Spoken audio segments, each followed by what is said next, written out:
रामलला के साथ भारत का स्व लौट के आया है। जितना कठोर व्रत रखने को कहा था उससे कई गुना अधिक कठोर व्रताचरण उन्होंने किया।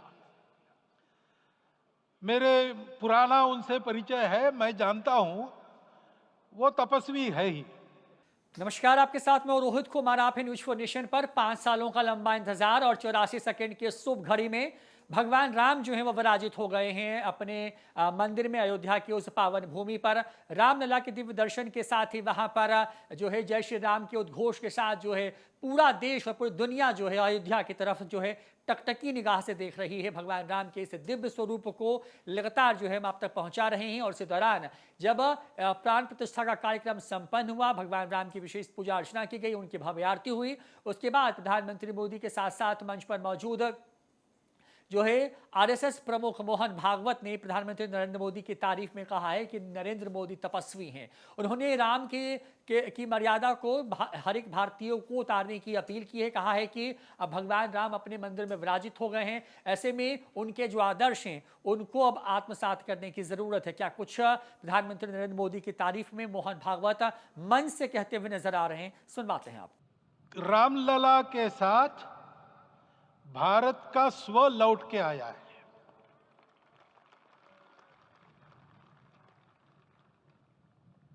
और संपूर्ण विश्व को त्रासदी से राहत देने वाला एक नया भारत खड़ा होके रहेगा, इसका प्रतीक आज का कार्यक्रम बन गया है।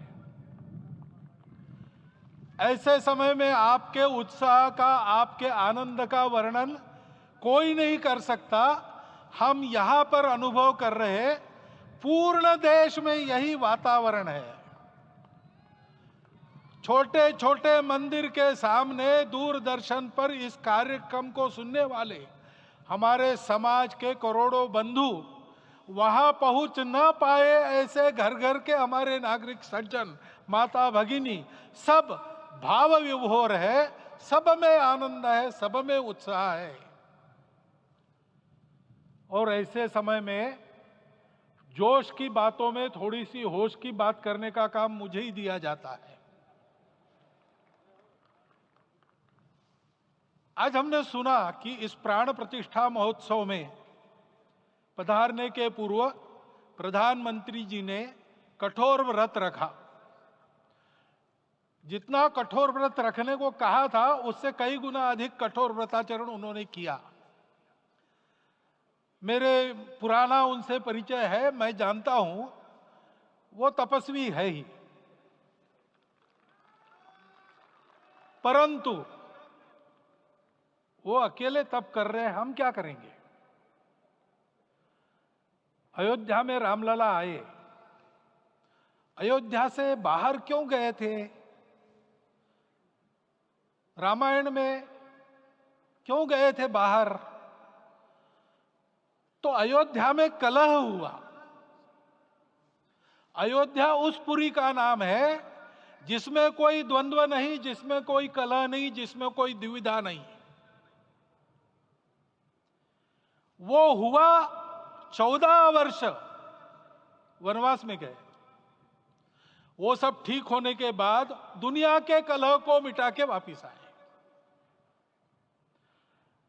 आज रामलला वापस फिर से आए हैं 500 साल के बाद। जिनके त्याग, तपस्या, प्रयासों से ये सोने का दिन आज हम देख रहे, सुवर्ण दिवस देख रहे, उनका स्मरण प्राण प्रतिष्ठा के संकल्प में हम लोगों ने कहा, आपने सुना होगा, स्मरण किया।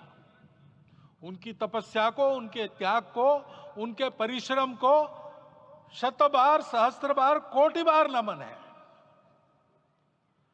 रामलला के यहां इस युग में आज के दिन फिर वापस आने का इतिहास जो जो श्रवण करेगा वो राष्ट्र के लिए कर्म प्रवण होगा और उसके राष्ट्र का सब दुख दैन्य हरण होगा।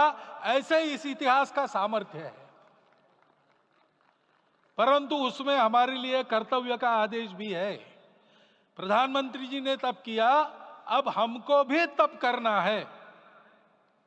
राम राज्य आने वाला है, वो कैसा था दैहिक दैविक भौतिक तापा राम राज नहीं कहु व्यापा।